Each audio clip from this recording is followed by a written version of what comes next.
Hello and welcome to Extreme Perspectives. This is a monthly podcast created by the Sense Network to bring you conversations with people who see things differently and think differently. This podcast is for people who want to expand their mind and develop their creative intelligence.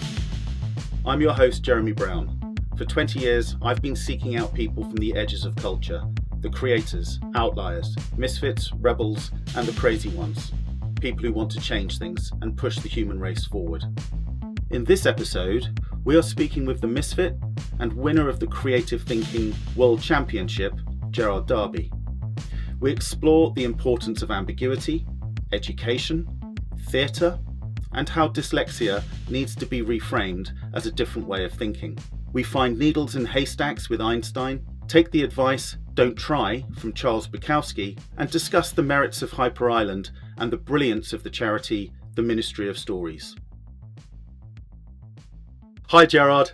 Hi, how you doing? I'm very well. Gerard, I need to start by saying congratulations. Gerard, winner of the 2021 Creative Thinking World Championships, sponsored by the Sense Network, I hasten to add. So congratulations. Thank you so much, and thank you also for your sponsorship as well. So this was part of the Mind Sports Olympiad. I think you interviewed the guy who was running it, and I enjoyed that. So yeah, and thank you for your sponsorship as well. It's been much appreciated. This is, I guess, because I remember you asked him a question about people cheating in it, because I couldn't believe people were cheating in the Mind Sports Olympiad. But I guess creative thinking is the one thing you can't really cheat in, because I don't know how you do that, to be honest, because creative thinking is, I guess, a bit about cheating. So so thank you. It's a pleasure, but it's not the first time you've won it, is it? It is the first time I've won it. I got bronze award actually 1 year. Yeah, I've made my way up the scale. So but it's the first time I've won it, and we had quite a number of people in different countries all around the world competing. They're having to sort of answer questions like, hopefully with the pandemic going away eventually, what is going to happen to all the equipment and all the things that's associated with COVID? How could we kind of reuse those? And coming up with sort of creative ideas on that. So thinking about things like face masks and thinking those would be good trampolines for gerbils, and thinking about also we had a question about sort of redesigning a penknife as well. So it was a really kind of interesting sorts of fun questions that you had to answer and kind of mull over and come up with sort of creative ideas on. It was a lot of fun, that has to be said.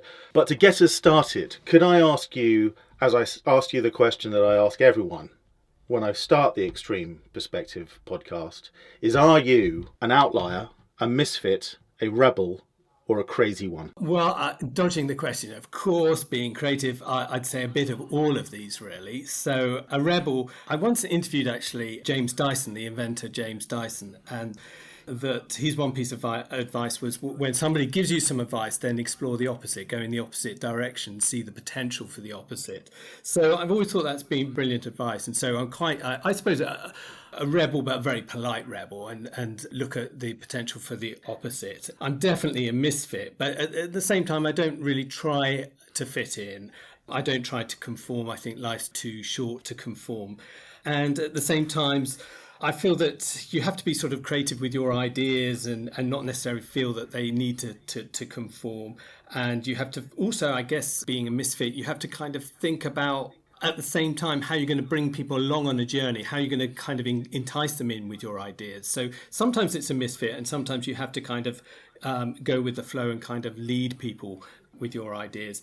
And then definitely a crazy one, I think. But it's intriguing, I think, how many innovations and ideas were initially dismissed as being crazy. And then, of course, they've become kind of part of the status quo. So I'm not worried about that either. So a bit of all of them, I guess. Very good. So when did you first realise that you had this creative streak? When did it first occur to you that you might have been a misfit? Pretty much occurred to me when I was at school, to be honest, because I just didn't feel I fitted in with school and with schooling. I mean, I tried my best, but I was always somebody who, when there was kind of, is the answer A, B, or C, I was always thinking, well, what if it's not any of those answers? What's D? What might be another? Or what might be answers in the plural? And similarly, when you're trying to kind of come up with an answer to something that's similar to whatever was the answer in the teacher's head or the one in the back of the textbook, I was always trying to think, well, what other things could there be? And it was always kind of challenging and questioning things, I guess. And so it's been a kind of streak that's run through me. I don't think it's always made things easy in the sense that you are kind of going against the grain often. And I remember I went they had a sort of like a little club in the local library near me. And it was one time where they really encouraged you to have ideas and to be inventive and to think of creatively. And I just absolutely loved it. And I really felt in my zone, if you like. So I guess it's always been part of my personality. You've reminded me of something that happened to me at school. I think it was an English question. It was for a description, testing your ability to describe things. And the question was, how do you make a bed? So naturally, I went out and bought some wood and some screws. and I remember not doing very well for not understanding the question properly. So I just thought I'd share that with you to try and make you feel that you may be amongst friends here. I love it. I mean, well, I think that's a good answer, though. I think that's the correct answer, because it was, how do you make a bed? And you answered it. You answered it accurately. I think it's down to the question there that they didn't convey in the best possible way. It reminds me of that. Sometimes they got sort of a mathematical question of find X, and they've got an X on a diagram. And if you want to be kind of provocative, you can just circle X and say, I found it. There it is. And I distinguish this as the people who are clever and the people who are smart. But then there's the difference between clever and smart, and then there are smart asses. I think that might be a smart ass response, actually. But very good. I'm sure you've got lots of those. Now, one of the things I think fascinated me as I looked at the winner, and then you instantly go, well, who is this chap? How come he's won it? Well, you're qualified to win it. Is that right? Because you actually have a master's in creative thinking. I would love to hear a little bit more about that.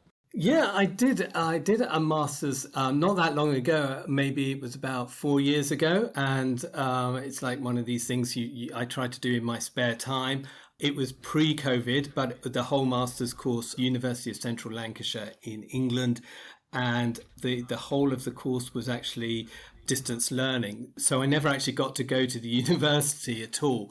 But I absolutely loved it. It was a course really to just kind of look at creative thinking, creativity, look at the kind of academic side of things, which I was not used to. I wasn't used to kind of, reading these research papers and so on. But it was a course as well where you came up with a topic that you wanted to explore as part of the master's, and then you went and did the research as well. So I did my research around kind of people who facilitate groups of people to try and come up with ideas. Because I'm always fascinated, how do you kind of get groups to gel, and how do you kind of encourage them to be innovative in their thinking and so on. So I did a piece of research which was really talking to different facilitators who've been quite effective at facilitating groups around generating ideas and coming forward with quite radical ideas, and how they did it and how they went about that. It was actually very interesting, and I learned a few things around that which I can talk through. But the course itself was wonderful, but unfortunately it's been the victim of a lot of the cuts for universities and no longer runs. And I don't think now there is any course in the UK, which is really sad, that is on creative thinking. So there's a real gap there, and I hope that universities and so on will come to realise actually this is a really fundamental skill for the future, because at least at the moment it's the one thing that computers and AI can't really touch, but who knows what's around the corner. But it was a fantastic course. In terms of what I learned, I guess, about facilitating creative thinking, which I did on the course, was really the need to enable groups to tolerate ambiguity. In other words, to tolerate not knowing the answer. which is quite a difficult thing when, often you're looking to an organization head like yourself, and people are saying, well, what do we do? What's the answer? And if you turn around and say, I don't know, it's not a good response, or it can be seen as not a good response. But actually tolerating ambiguity, tolerating not knowing, and being in that uncomfortable state of not having an answer and not rushing to kind of create an answer is really important. And at the same time, recognizing that creativity and creative thinking is also a messy process. So sometimes you're kind of looking at a solution to something, and then you have to go back and then redefine it. And that can be quite messy, it can be quite annoying, and so on. So it's not always an easy, fun process. This is a kind of idea that creative thinking is all about sort of sitting on colourful bean bags and just kind of spouting ideas. And actually, it's quite a difficult process where a lot of the time you're not necessarily that comfortable as a participant, but that's a good sign, because it means you're being stretched, and your mind's being stretched, and you're coming up with potentially some interesting insights. I love that. I couldn't agree with you more. I think there are schools of what I call happy clapper creativity, but a lot of those sorts of things, you don't get lawyers having to do warm-up exercises. They're creative. As creative professionals, they go to work and they are creative. These are learned skills. So absolutely. People need to get started somewhere. But I wholeheartedly agree with what you were saying about the ambiguity, that comfort with ambiguity, and the fact that it is a messy process. I mean, one of my favorite diagrams is doing a big squiggle on a page and then drawing a box around it and going, that's essentially our job. It's to kind of not let the people that don't understand this know what we're actually doing, because it's a very messy process sort of inside that innovation funnel. And yeah, it's not easy, and I couldn't agree more. It is. I mean, I'm quite shocked to hear from you actually that there aren't the Academy is not prioritizing creative thinking, because for me, I couldn't agree with you more. In the age of artificial intelligence and machine learning, the thing that we need is our creative intelligence. That is what is going to keep us competitive as human beings. It's going to keep our brains alive and going, and actually it can possibly be one of the most rewarding things that we could do as well. So you are preaching to the converted here, Gerard. I would love to hear more. I think the other thing to add to that as well is that we are unfortunately dealing with some very major issues in society, some very big inequalities. We're dealing with environmental challenges that seem astronomical. And we do need a different mindset. We need a different mindset to the one that actually created these problems in the first place. So I think there's that. And then I think the other side of the coin is as well, yes, it is a difficult, challenging process. But it's actually a fun one as well. It's a bit like, I guess, when you the first time you're going to the gym, it all feels a bit unnatural. You feel like, I really feel like I could be at home just stuffing some pizza down myself and not having to kind of go through all of this. And then after a while you start exercising, you do it more and more. The same with your brain. The more you exercise, the more you kind of need it, the more that your brain starts to kind of get a bit more elastic and it kind of gets limbered up. And the more that your brain then feels that it needs to kind of have this kind of side to it. So it's something that is needed you need to kind of push at, just in the same way that you push yourself to go to the gym. And I think an interesting thing as well, which I found, was a lot of people, when we think, oh yeah, I've got an idea now, or I feel this is a pretty good idea. They stop at that point. And actually what I found is you've got to kind of keep pushing, even though you think you've come up with the right answer, or you've come up with an idea or a workable idea.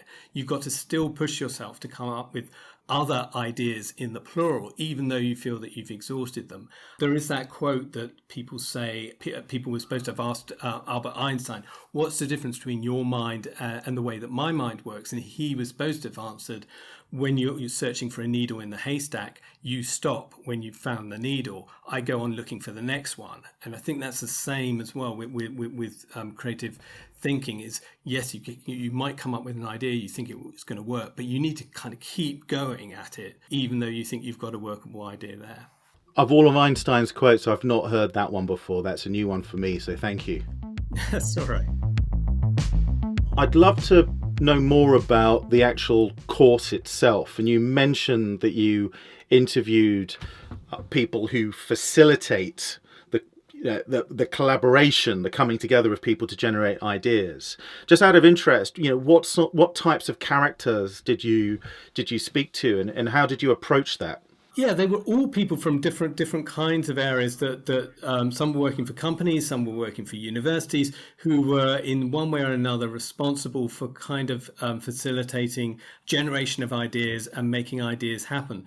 The interesting thing that's been found has been that there is actually, when you come to running any kind of something like a brainstorming session or anything like that within companies and so on, a lot of participants sort of have cynicism around this, because what tends to happen is there is this period where we're going to say, okay, well, this is a period where we're going to generate some ideas, and then it's a full stop after that, and then we get back to our routines and all the rest of it. It's not embedded in that organization. It's not embedded in that institution as a way of being. It's not. It's sort of tolerated for that, whatever it is, an hour or 2 hours, when people are saying, you can be creative now, we're giving you permission to be creative, rather than actually seeing it as a kind of integral part of an organization which it needs to be.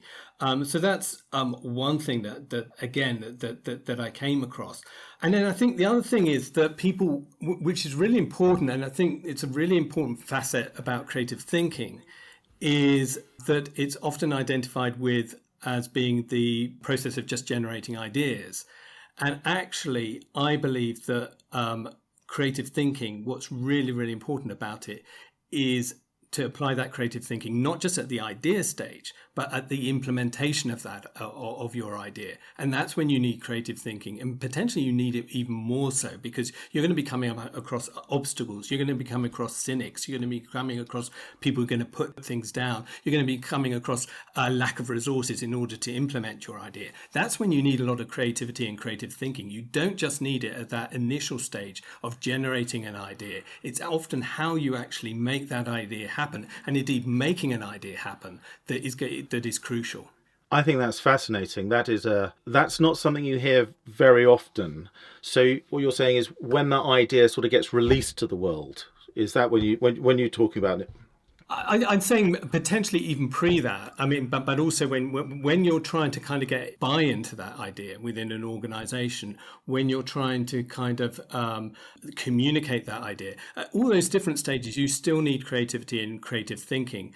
And I think it becomes a mistake where you almost have kind of like, I suppose it's a bit like, how I imagine that old advertising companies worked, where you went to the creative department and said, come up with an idea for this advert, and they generated an idea, and then it went through all the different processes, and somebody else kind of put it together, and somebody else kind of got it published, and all that side of things.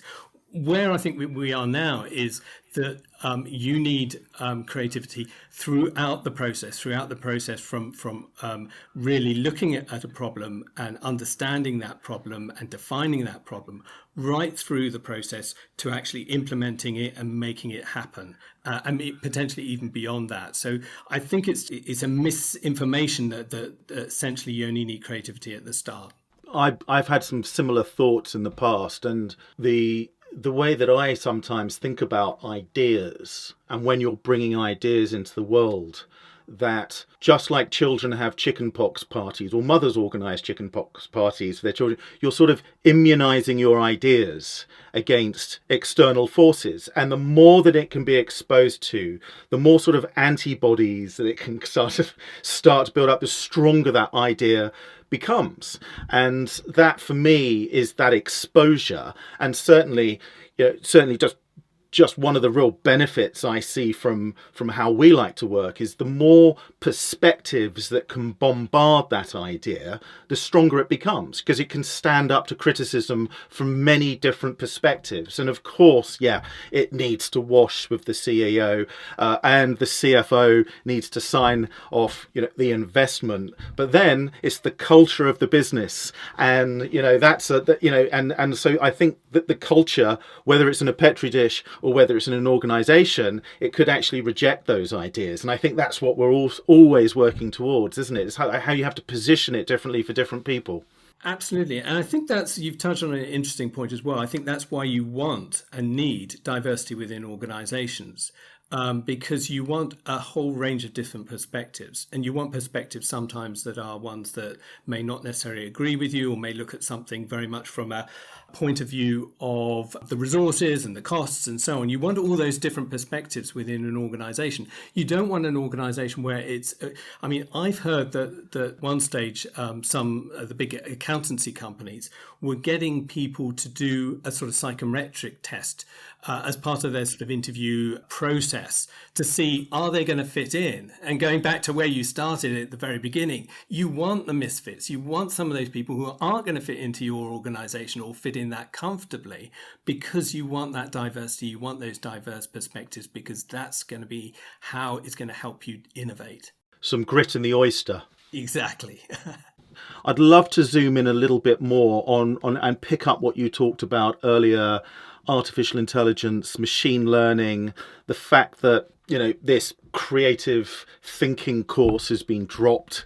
What are you seeing is coming along to replace that? Is there anything, you know, or you know, is there anything that you're optimistic about that's starting to come through? I'm actually pretty optimistic about education in the future, because I think, it's got to change. I think it really, really has to change. I don't think the way that it's going on at the moment is anyway sustainable. It's not preparing young people for the future world of work, or the future world anyway.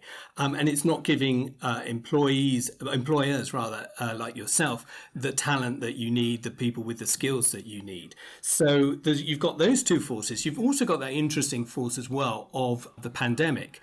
And actually that made organizations, educational organizations, reappraise actually how young people are actually being assessed. And is this kind of sole requirement about exams and testing, is that really the best route? So I think you've got those twin tracks.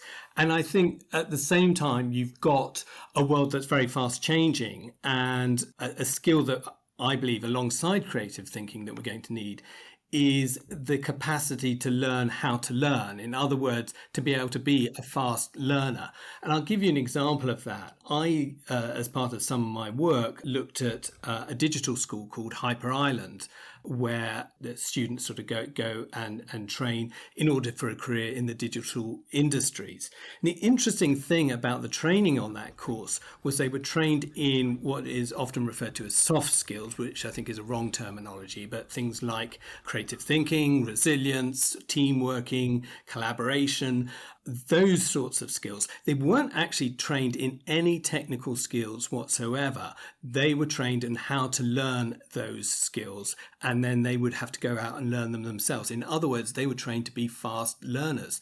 And that makes a lot of sense when you're looking at something as like the digital industry, which is fast changing anyway. So if you went into university and you learned how to do certain packages and so on, 3 years later you come out and those packages have changed. So it's not that valuable. What's better is to be an adaptable, flexible, resilient learner who knows how to learn. And that's implicit, obviously, with creativity and creative thinking as well. So I think there is optimism there. I think another area which is worth looking at and feeling optimistic about is the fact that a lot of universities, a lot of institutions are now actually taking entrepreneurship much more seriously. They may not be taking the creative thinking side, but they're taking entrepreneurship, and they're recognizing that embedding some of those skills at a young age is really valuable. So I did a piece of work quite a while back where I interviewed 44 young entrepreneurs. So they were under 28. And they're pretty naive about the world and pretty naive about their not completely, but a bit naive about their business sectors, but somehow innovated in them. And one of the things that, having looked at them and what they did and how they did things, one of the conclusions that I had was we need to be fostering these skills within society at an early stage and recognizing their importance, and not seeing these young entrepreneurs as misfits, but actually people that we need to be developing and supporting and embedding these skills, even if young people aren't going to be going on to be entrepreneurs themselves, they will hopefully be able to go on being entrepreneurial within organizations, within companies like yours, and taking those skills with them. So I think there's some optimism there at the same time. But there's I guess, alongside that, there's certainly reasons to be pessimistic. But I think integral with creative thinking, you've got to be an optimist. I couldn't agree more. And I think when you talk about naivety, we know that that's exactly the disruptor's mindset. They are not shackled by the dogma of the sector or the category. They just turn up and they look at it with fresh eyes, with beginner's eyes. And I think that's another principle of applying your creative intelligence. And they just look at it. And in fact, I don't know if you're familiar with the Tom Hanks film Big. No. To cut a long story short, he's a kid who wishes he was a grown-up. And then suddenly he goes to one of these fairground machines that grants his wish, and he becomes a grown-up, and he's in the big city, and through coincidence lands a job at a toy company. So kind of kids mentality in a grown man's body in a board meeting, and he just says one day he's presented with this new concept which is far too complicated and actually far too clever and not smart, and he just said, I don't get it. And it's like that naivety. I always use that as an example of just where, sometimes you just need to have beginner's eyes, the naivety, just to realize that the way that things have been done, even though they might have been done a certain way for a very long time, is not necessarily the smart way to do things. So I think, I think that naivety, and it's got to be encouraged. And I think it's that ability to question the status quo. We don't need to be doing it every single day,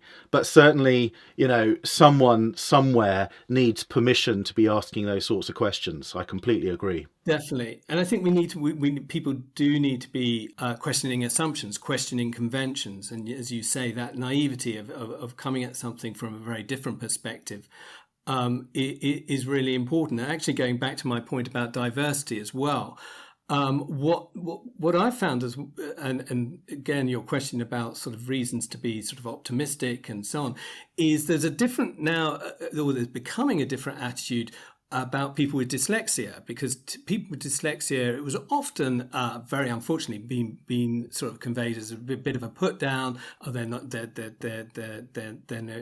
not so terrible thing to say, but they're often seen as not so intelligent. And actually, it's just a different way of thinking. And in a lot of ways, it can be an incredible strength to be able to come at something in a different from a different viewpoint. And interestingly, the piece of research I did, where I was looking at 44 young entrepreneurs, it wasn't part of my sort of kind of questions, but it kept coming up during the interviews. People were saying, and also I wasn't that happy at school. I had dyslexia, and I found actually 25% of the young entrepreneurs out of the 44 had dyslexia. And funny enough, the BBC then did a bigger survey later on, and they found over 40% of their sample of entrepreneurs had dyslexia. So it's kind of valuing a different way of thinking, a different way of seeing the world, and recognizing the strength of that. And I think to build on that point, if you look at how, and I'm a novice in this respect, so I'm sure someone's going to comment if I get this wrong, but if you look at how tests are structured within education, they have a massive bias in. It's very much set up for certain types for jobs, and if you do have dyslexia, you're not going to thrive in those tests. So where are those tests that we can put in place that are going to recognize these creative skills, which we now know are probably more valuable to get us out of the different holes that we're stuck in, as you said earlier, whether that's inequality or environmental issues. That's how it's going to get solved. It's by people thinking about it differently. Yeah, and I think it's an important point as well on that line is also to say unfortunately the arts is undervalued within education.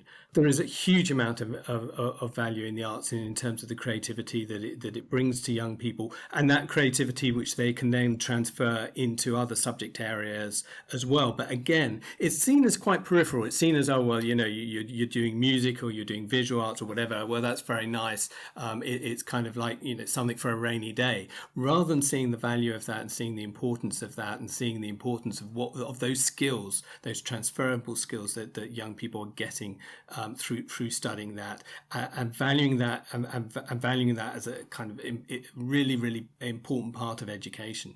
We're going to be in violent agreement today. There is no life without the arts. It's really not worth living. And I think there is so much inspiration to be taken either from the classics right the way through to the contemporary, and it just doesn't seem to be brought to the fore, and it's seen as an elitist thing, but it just shouldn't be an elitist thing at all. And I think at times that what is so important here, like you say, that experimentation that takes place, so much good stuff is happening, and it is happening.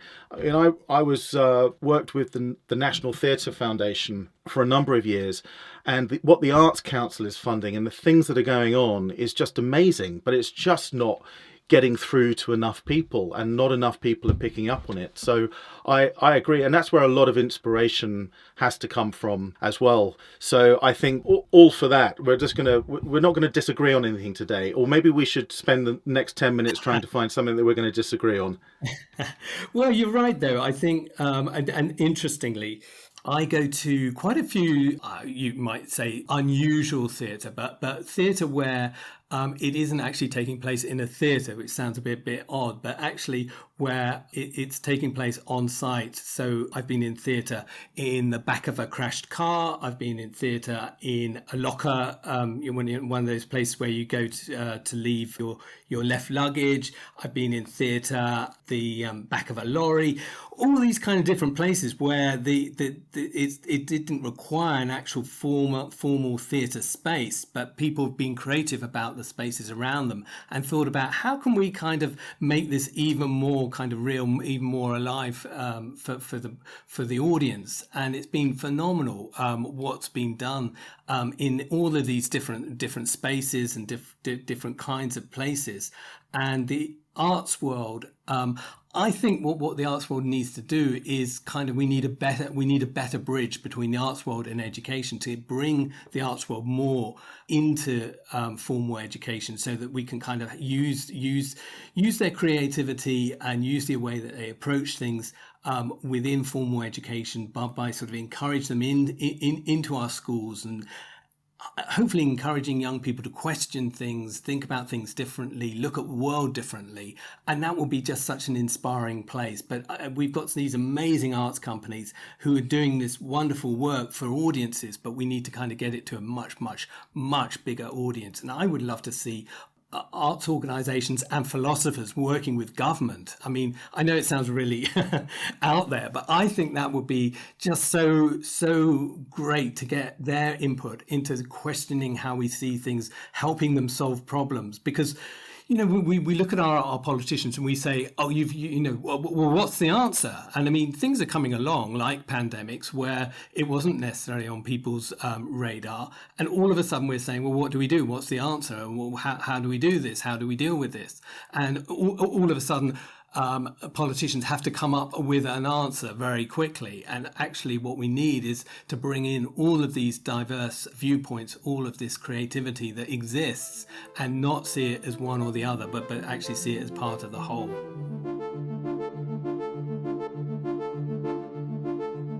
I think I might have possibly thought of something that might be a bit more contentious between us now, and it's as you talk about government, and we couldn't have this conversation talking about government and talking about misfits and rebels if we didn't talk about Dominic Cummings' blog back in January 2020 that went seeking super talented weirdos. Now, we know that he is someone that is both glorified and vilified, but he did make some very interesting comments, I think, about the role of diversity. And he was saying, we do need diversity, but we need true cognitive diversity. And I think he accused, it was accusing SW1, those government circles who I think, quote unquote, babbled on about gender identity and blah, blah, blah. But what he said, he didn't need more drivel about identity and diversity from Oxford's humanity graduates, but more genuine cognitive diversity. And that was true wildcards, artists, people who never went to university, or I think he said fought their way out of an appalling hellhole, and weirdos from William Gibson novels. And I think and I think that's absolutely right, because where do those people feel comfortable? They don't feel comfortable around suits, and they certainly wouldn't feel comfortable in Whitehall or around the Blob. So as you can tell, I've read a few bit about Mr. Cummings. But how did you feel? I mean, I'm guess that came on your radar when he published that, because it made the headlines and what lots of places. How did you react to that? I would agree with you, and I would agree with him. I mean, definitely to bring those people in, but where I would say is I don't think the answer is always on the outside. But what I mean by that is that actually a lot of the people you will get working in organizations that feel constrained, that feel their ideas aren't being taken seriously, that feel they can't have ideas. I mean, let's face it, there's a lot of people in organizations just feel, there isn't space for my ideas. But then you have a look at what they do outside of that organization. And they may be doing voluntary work with young people, leading young people, coaching young people, supporting young people. They may be parents where you have to kind of explain things to children, enter a different world, be imaginative. They may be doing sort of amateur theatre. They're doing all this interesting stuff outside of work, and they're quite natural and feel quite fine about doing it outside of work, but they don't feel that there is a space for that creativity, for that imagination, for their ideas within their institutions, within their workplaces. So I think it's definitely about bringing these people in who can be agitators, who can upset the status quo, who can force people to look in different directions. But at the same time, I think it is also about fostering that talent that you have within organizations and recognizing that you've got people there who will have ideas and they will have solutions, but you've got to give them the space, you've got to give them the environment, you've got to give them the culture in which they're going to feel that those ideas are going to be respected and that they're going to be supported in that. We're agreeing again, but I think I might summarize that as we often look at that and say, you are more than what is written on your business card. And so much identity gets, so projected on you when they see your title in your job.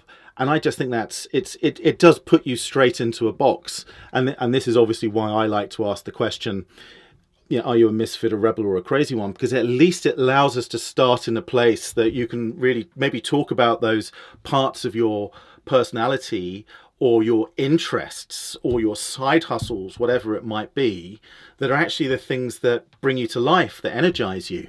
And I think that's where we are going to see fulfillment. I haven't read the report yet, but I did see a McKinsey report come through just talking about the amount of people who are thinking about leaving their roles or have already left their roles during that period of reflection through COVID and starting to question the values and starting to question what they're doing. And are there alternatives to that? And I think this is the big question that some of those organizations are going to have to be asking them. So we all have to be asking ourselves those questions.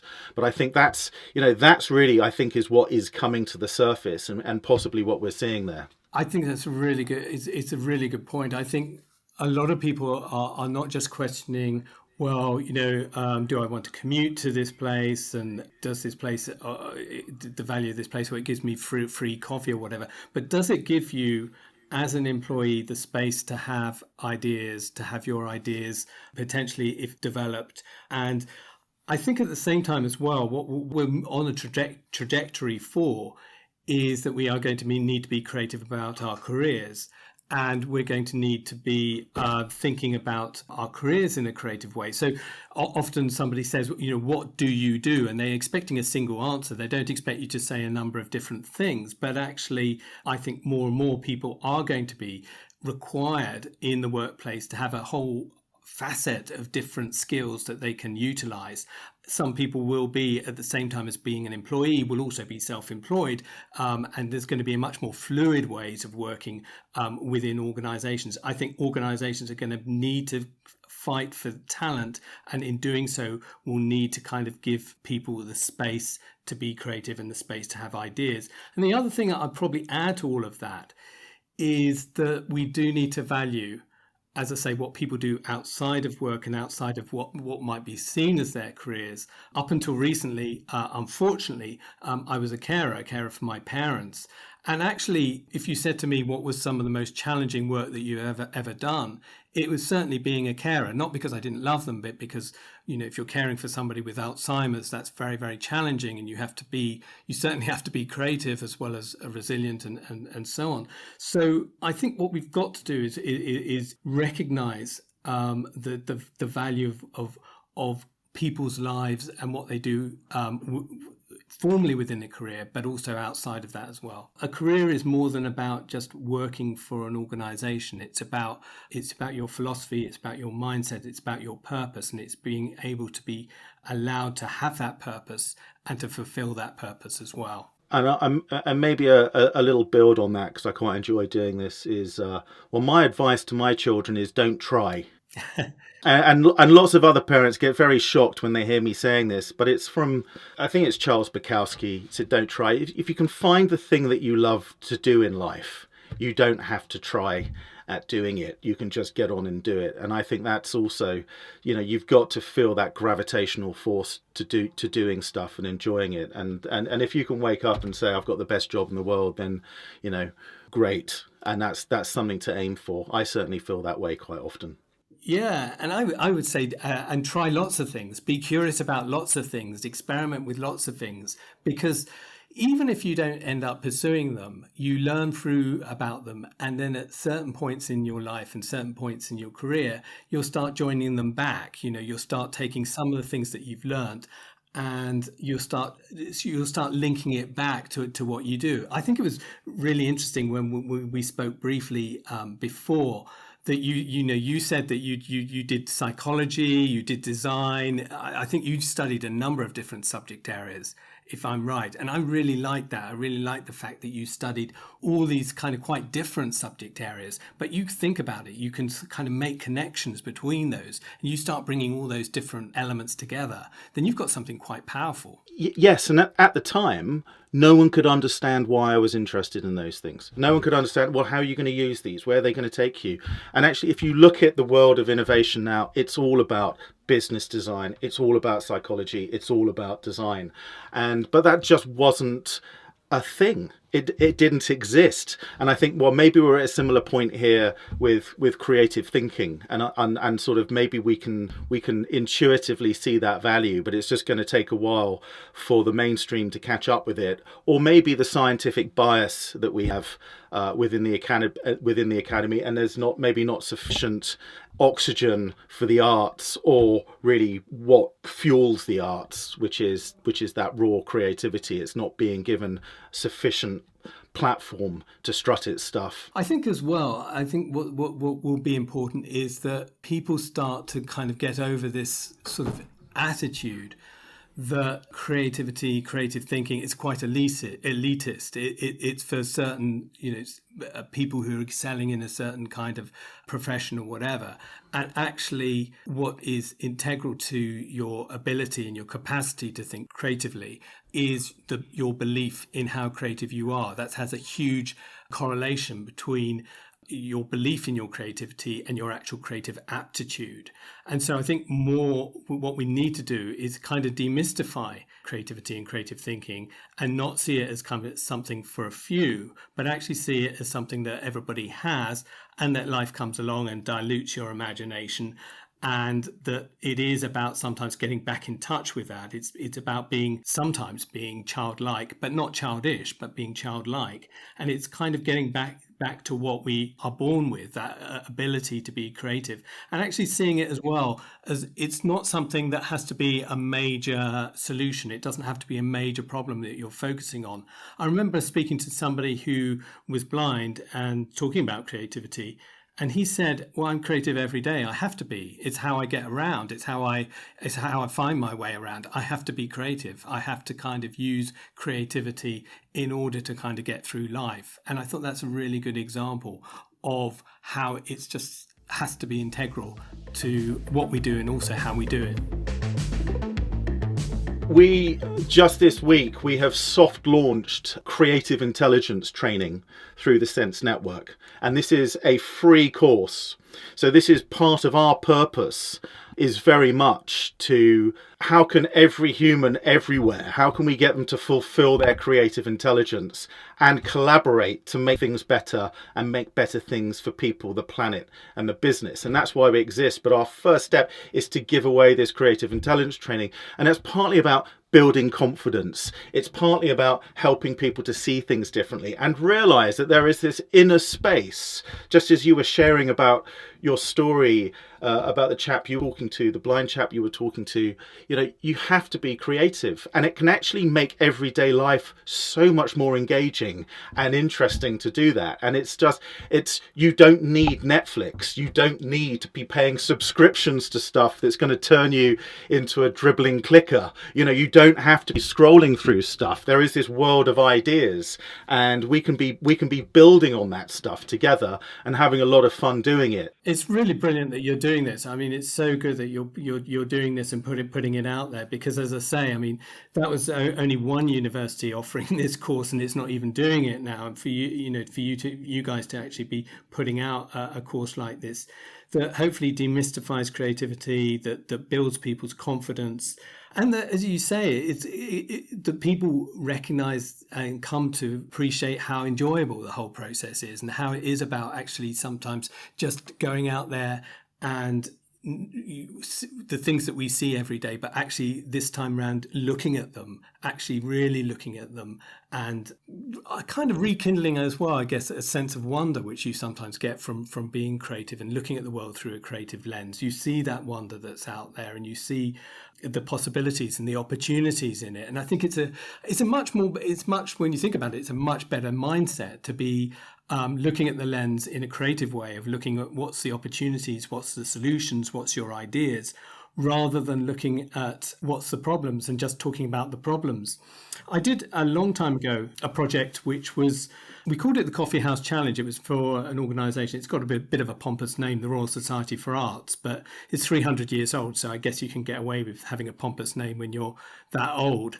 We called it the Coffee House Challenge. And it was just basically encouraging people who had a particular issue that they wanted to discuss with others, whether that was something like knife crime or whether it was educating children from home, meeting in a very informal environment of a cafe, a coffee house, and not kind of just discussing it and not just looking at the problem, but actually focusing on the ideas and the solution and taking people and saying, what's your ideas on this?